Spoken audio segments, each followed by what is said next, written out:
Hello, everyone, and welcome to another edition of the Librarian Reviews. Today, I am reviewing my book that I read in December as part of New Book Month. In other words, I was reading a book that I have never read before, plus it was new as of November of 2022, and that is The Luminaries.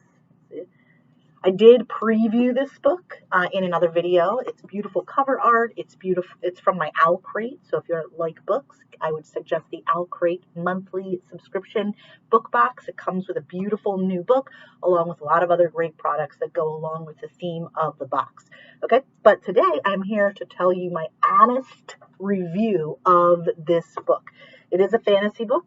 And just to give you a quick summary of the book, Hemlock Falls isn't like other towns. You won't find it on a map, your phone won't work here, and the forest outside town might just kill you. Winnie Wednesday wants nothing more than to join the Luminaries, the ancient order that protects Winnie's town and the rest of humanity from the monsters and nightmares that rise in the forest of Hemlock Falls every night.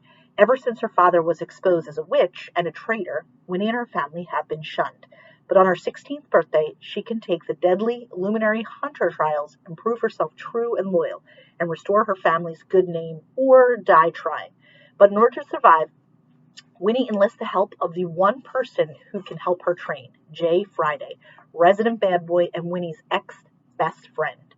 While Jay might be the most promising new hunter in Hemlock Falls, she also seems to know more. He seems to know more about the nightmares of the forest than he should.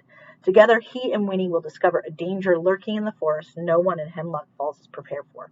Not all monsters can be slain, and not all nightmares are contained to the dark. So, I did love this book. I'm going to be honest with you. I love the fantasy genre. I did love this book. Some of my takeaways as far as likes was that romance wasn't the main theme of the book. I feel like in a lot of recent fantasy novels, there's so much focus on the romance between the main characters that you kind of lose a little bit of the story. And this one, it was kind of like a subtle hint at romance, but it was really about her. It was really about the main character, about Winnie. And so I like that use of kind of like subtle romantic elements, but not like overpowering. There was also a number of LGBTQ characters, which I thought was great, and it was kind of the norm in the book. It wasn't seen as something that was out of character or out of place.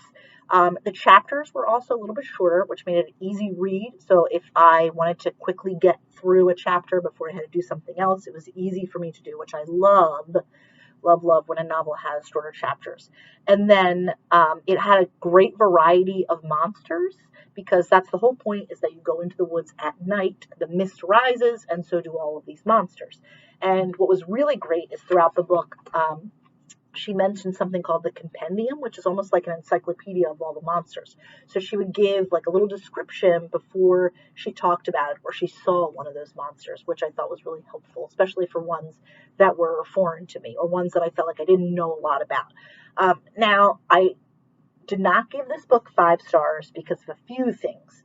At the same time that I loved all the different monsters in it, I also felt like there were too many monsters, if that's, like totally a thing, that there can be too many monsters. I wanted her to focus on just like 2 or 3, and she talked a lot about all of them. Also, I did not like we'll call it the final battle in the ending. It was really confusing the way the story went. I don't know if it felt like she was like rushing to get to the end of the book, but it was just really confusing as to what actually happened at the end of the battle itself. And at the end of the book, there were a lot of unanswered questions. Now, that probably is because this is going to be part of a series, which, of course, there is no release date on the next book yet, but it will be part of a series called Luminaries. And then the last kind of dislike for me was I felt like Winnie, who's the main character, her emotions kind of ran wild, where it was kind of like hot and cold from chapter to chapter. And it made sometimes the story confusing as to what her real motivations were. And that was troublesome for me. So the love-hate relationship I have with this book is that it did end in a giant cliffhanger with no release date for the next book. So that's a big deal for me, considering I like to read a book. If I really like the book, I like to read the next book right away. So stay tuned to my channel as well as my Instagram to figure out what exactly happens next and when that new book comes out. Thank you for joining me today. Hopefully you come to the library to check out the Luminaries. Great read, great fantasy, and I'll see you next time.